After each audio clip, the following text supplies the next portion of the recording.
Rockstars kicked out mid-tour. It sounds like something straight out of a wild behind-the-scenes documentary, right? But the truth is, it's happened more than once. From heated arguments to out-of-control behaviors, these band breakups often came at the most explosive moments. But what happens when one of the biggest names in music is suddenly out of the picture, just as the world is watching? Can a band survive the chaos? Or does it all fall apart? Pete Best, the original Beatle, before Ringo took his spot. After about 3 or 4 minutes, he turned around and said, "Pete, I've got bad news for you." He said, in a nutshell, the boys want you out, and they want Ringo Starr in. Well, I was completely shell-shocked by this, Dave. Pete Best, the original drummer for the Beatles, is one of those figures in rock history that you just can't help but feel a little sorry for. Picture it. The Beatles were on the brink of superstardom, playing their marathon sets in Hamburg, shaping their sound, and building a fan base. Pete Best was right there with them, part of the magic before the world knew who they were. But just as they were preparing to record their first album, Pete got the boot. Why? Well, there were a few factors at play. For one, there were some personality clashes within the band. Let's be real, working with 3 other egos can be a bit much.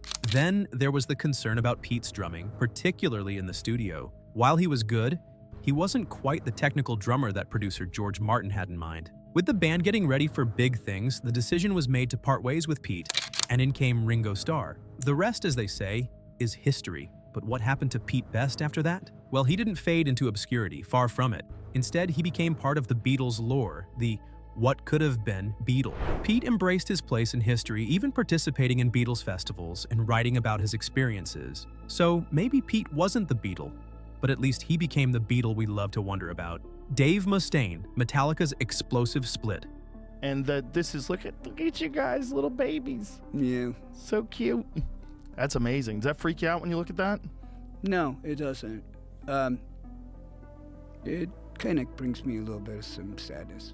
Dave Mustaine's firing from Metallica is one of the most dramatic moments in rock history. Picture this: Metallica, a fledgling band on the verge of greatness, and Dave Mustaine, the fiery guitarist who was part of their early sound. They were on the cusp of breaking into the thrash metal scene, but Dave's time in Metallica would be short-lived. His firing came right before they hit it big, and it wasn't exactly a gentle breakup. Mustaine had a reputation for being intense, and that was an understatement. He was known for his fiery personality, aggressive guitar style, and let's be honest, a bit of a temper. On top of that, his struggles with addiction made everything even more volatile. The tension in the band was growing, and it became clear that Mustaine's behavior and creative differences weren't going to mesh with the direction Metallica was heading. So in 1983, just as Metallica was about to explode, they made the tough call to boot Dave out. This was no regular split, it was a blow that would shape both Dave and the band's futures. But instead of fading away, Mustaine channeled all that frustration and anger into something incredible. He formed Megadeth, a band that would go on to become a titan in the thrash metal world, even rivaling Metallica's success. Talk about burning bridges and building new ones. It was like a rock and roll version of a bad breakup, but with both parties walking away as legends. Ozzy Osbourne, fired from Black Sabbath, but built a solo empire. In the late 70s, Ozzy Osbourne's rock and roll lifestyle caught up with him in a big way. By this time, Black Sabbath had already solidified its place as one of the most iconic heavy metal bands in history, but Ozzy's ongoing struggles with addiction were starting to take a toll. His erratic behavior, fueled by drugs and alcohol, was affecting his performances and the band's overall stability. The final straw came when, in 1979, Black Sabbath made the tough decision to fire Ozzy. It was a heartbreaking move, but they couldn't ignore the impact his issues were having on the band's future. I don't like what I've done. They said tell me that if I've got any ideas, you'd give to the band. I've given them to the band. They don't like it, so I'm still in the same hole. But now I'm more frustrated because I've got this desire to do a solo album, and so I left. I just thought, this is crap. That wasn't the reason why I left. But here's the thing: while getting fired could have been the end for many, for Ozzy, it was the beginning of something even bigger. Instead of disappearing into obscurity, he reinvented himself as a solo artist. He released Blizzard of Oz in 1980, which included the now legendary track Crazy Train. From there, he went on to release albums like Bark at the Moon, which cemented his status as a metal icon in his own right. It's almost ironic that getting fired from Black Sabbath, which was supposed to be a career-ending blow, actually gave Ozzy the chance to soar solo. Black Sabbath continued to make music with different singers, but Let's be honest, none of them ever reached the same level of fame and recognition that Ozzy had with them. Syd Barrett, the psychedelic genius who was too far gone for Pink Floyd. Do you mind if I see what happens next? And so I played a few chords and wrote the song very, very quickly, as I recall. Probably in an hour.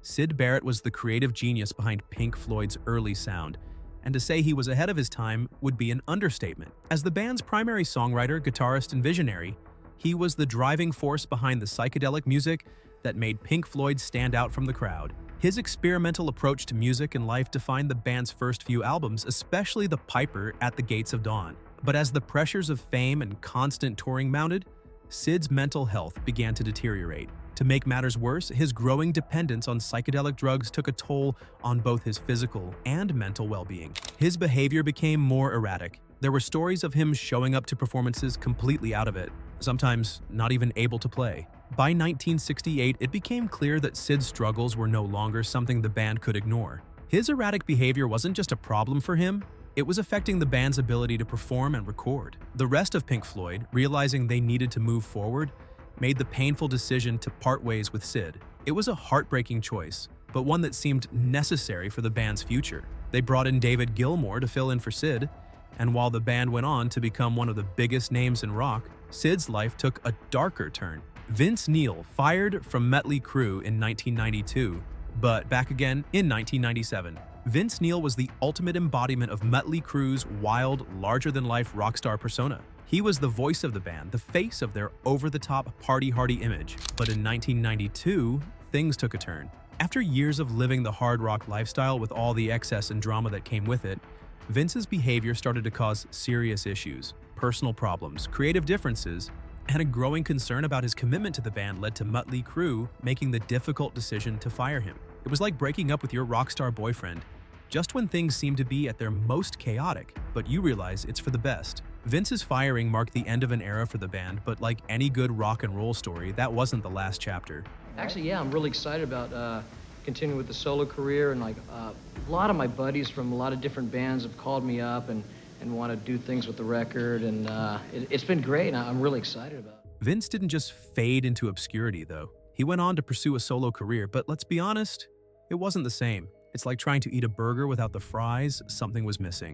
In 1997, after the band had gone through some ups and downs, they realized that despite all the drama, Mötley Crüe just wasn't the same without Vince. So in a classic case of you can't quit the band forever, Vince was invited back to the fold. It was like that toxic friend who causes chaos, but you still invite them back to the party because, well, it's just not the same without them. John Frusciante, the Red Hot Chili Peppers, and the Addiction roller coaster. John Frusciante's journey with the Red Hot Chili Peppers is a story of talent, struggle, and redemption.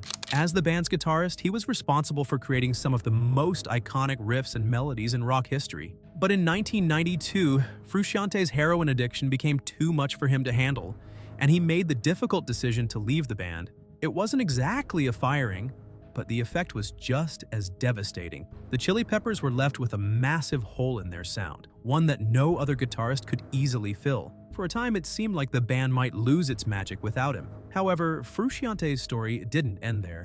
After spending some time away, he found his way back to the Chili Peppers in 1998, and when he returned, it was like a phoenix rising from the ashes. His comeback resulted in some of the band's most successful and beloved albums, including Californication and By the Way. His playing brought a fresh energy to the band's sound, and it felt like everything had clicked into place again. But, as we all know, addiction doesn't just disappear. While Frusciante's return marked a new chapter in his career, his struggles with substance abuse continued to cast a shadow over his life. So, what do you think? Please let us know in the comments down below and hit that like button if you like this video.